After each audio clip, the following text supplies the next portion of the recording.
Hello, my name is Gerard Perkins. My class rank is freshman. My banner ID is 950-465-098.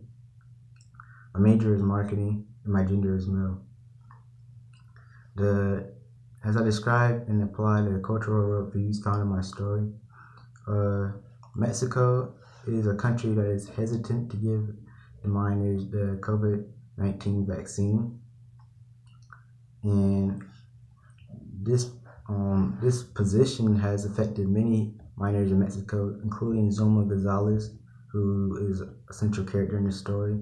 She's a 12-year-old girl who suffers from type 1 diabetes, which leaves her at a serious risk of illness to the coronavirus.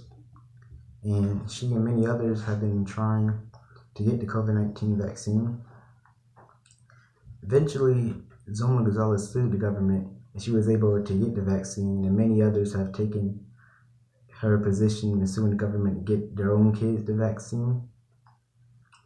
But Mexico's worldview and position on the coronavirus vaccine for minors contrasts with the US and many other Latin American countries, including Brazil, Argentina, Colombia, Peru, and Chile and Uruguay, who have allowed minors to get the vaccine.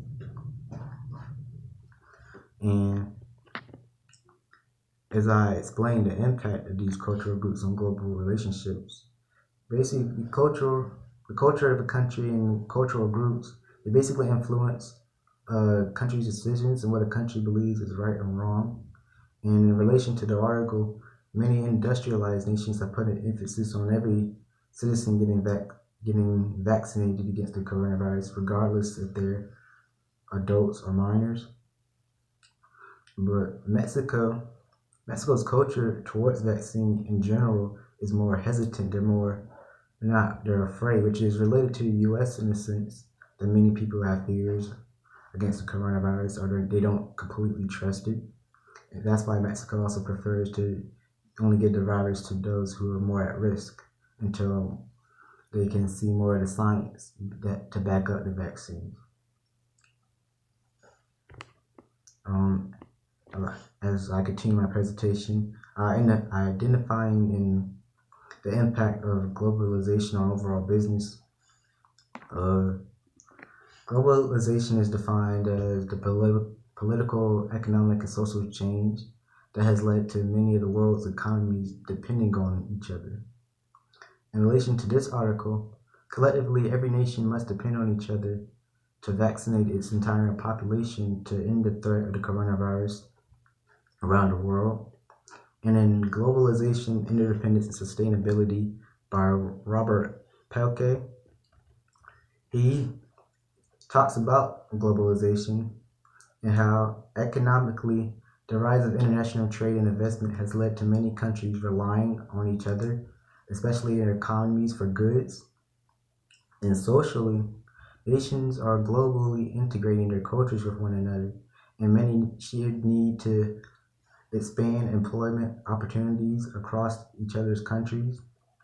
And many corporations today also operate on a global basis.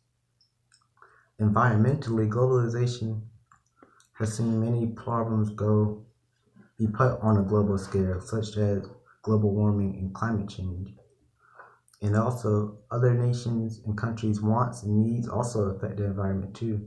For example, the poaching of rare and endangered species in Africa and Canada and elsewhere in the world has been sustained by sales of animal parts in Asia. So basically, it's a cause and effect, and countries are interdepending on each other. Globalization. Demonstrating cultural awareness and the effects of diverse cultures within the global business environment, and why cultural difference in business matter by Seldine Smith. She talks about how the effects diverse cultures have on the business environment include differing consumer behaviors, values, and attitudes. What countries' values and attitudes towards certain things, how they feel about certain things, they affect business globally and how we interact with them. And in chapter 3 of the book, it mentions how goals of businesses around the world have been trying to find a common code of ethics that have been accepted by all nations and cultures.